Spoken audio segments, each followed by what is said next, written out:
कळंबोलीमध्ये भारतीय जनता पार्टीचे शहर अध्यक्ष अमर पाटील यांच्या नेतृत्वाखाली तसेच शिवशंभो मित्र मंडळ यांच्या संयुक्त विद्यमाने लोकनेते रामशेठ ठाकूर यांच्या वाढदिवसानिमित्त कळंबोलीमध्ये विविध दाखल्यांचे वाटप या ठिकाणी करण्यात आले होते। यावेळी पनवेलचे प्रशांत ठाकूर यांच्या नेतृत्वाखाली या कार्यक्रमाचे आयोजन करण्यात आले होते। याच वेळी दैवत टॅक्सी स्टँड या टॅक्सी स्टँडचे देखील लोकार्पण करण्यात आले। कळंबोलीचे भारतीय जनता पार्टीचे अध्यक्ष अमर पाटील यांच्या पुढाकाराने आमचे भारतीय जनता पार्टीचे सर्व पदाधिकारी सहकारी कार्यकर्ते सहकारी यांच्या आयोजनातून आज विविध दाखले वाटपाचं आयोजन करण्यात आलेलं होतं। अमर पाटील यांची शिवशंभो ट्रस्ट याच्या माध्यमातून हे आयोजन करण्यात आलं। पण भाजपचे सगळे पदाधिकारी कार्यकर्ते हे आज त्या ठिकाणी तो पक्षाचा कार्यक्रम आहे की नाही याचा विचार न करता त्या कार्यक्रमामध्ये राबतायत आणि कळंबोलीवासियांना वेगवेगळ्या सुविधा देण्यासाठी आज ते काम करतायत।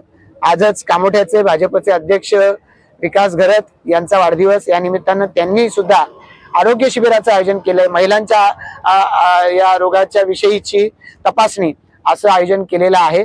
एकंदरीतरित्या रविवारच्या दिवशी भाजपचा कार्यकर्ता घरात न बसता समाजाला सुविधा देण्यासाठी धावतोय हे भाजपच्या आम्हा सर्व सहकार्यांच्यासाठी एक आनंदाची अशी बाब आहे। आणि या कळंबोलीमध्ये मोठ्या प्रमाणावरती नागरीकरण होत असताना कळंबोलीतल्या नागरिकांच्या गरजा ओळखून आमच्या इथल्या सर्व सहकार्यांनी आज कळंबोलीमध्ये दैवत टॅक्सी स्टँड या टॅक्सी स्टँडची आज सुरुवात केलेली आहे। या संपूर्ण परिसरामध्ये असलेले उद्योग वेगवेगळ्या पद्धतीच्या एस्टॅब्लिशमेंट या सगळ्याच्या माध्यमातून खूप मोठ्या प्रमाणावरती रोजच्या रोज कामानिमित्त मुंबई, नवी मुंबई आणि पनवेल परिसरामध्ये ये जा करणाऱ्यांची संख्या मोठ्या प्रमाणात आहे। अशा लोकांना किफायतशीर दरामध्ये चांगल्या सुविधा पुरवण्यासाठी आज दैवत टॅक्सी स्टँड याची स्थापना या ठिकाणी करण्यात आलेली आहे। महेश बारगजे असतील किंवा त्यांच्याबरोबर त्यांचे सगळे सहकारी मी या सगळ्यांचंच या निमित्तानं मनापासून अभिनंदन करतो। आयुष्यामध्ये उभं राहण्याची प्रेरणा मुंडे साहेबांनी दिली। त्या मुंडे साहेबांचा 3 तारीख हा पुण्यस्मरण दिवस 3 जूनच्या निमित्तानं आज रविवारच्या दिवशी या ठिकाणी या टॅक्सी स्टँडचं उद्घाटनाचं आयोजन करण्यात आलं। मी त्याबद्दल महेश आणि त्यांच्या सर्व सहकाऱ्यांचं मनापासून अभिनंदन करतो। महापालिकेच्या माध्यमातून सिडको जी या जागेची मालक असू शकते त्यांच्याकडे मागणी करण्यात आली। मैदानं वेगवेगळ्या पद्धतीची आहेत पण एक मोठ्या स्वरूपाचं मैदान या परिसरात असावं याच्यासाठीची मागणी हे अमर पाटील हे सातत्याने सिडकोच्याकडे करतायत।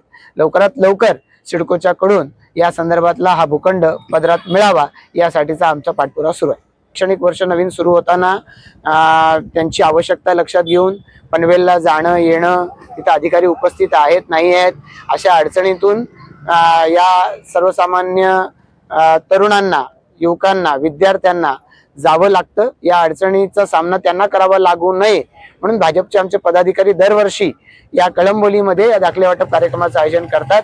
त्यामुळे अशा आमच्या सर्व सहकार्यांचा मला अभिमान आहे।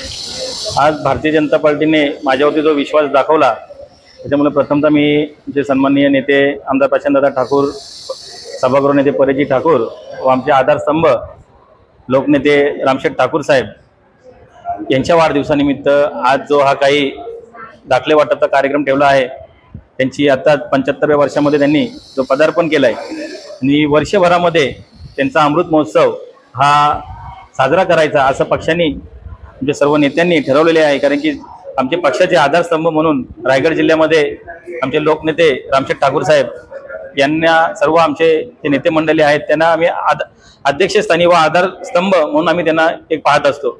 आज कळंबोली शहरामध्ये भारतीय जनता पार्टीच्या माध्यमातून लोकनेते रामशेठ ठाकूर साहेब यांच्या वाढदिवसानिमित्त शालेय दाखले वाटप जे विद्यार्थ्यांना तहसील कार्यालयामध्ये सातत्याने फेरफटका जो मारावा लागतो, कधी त्यांना टायमावरती वेळेवरती जे दाखले पाहिजे असतात ते भेटत नाही।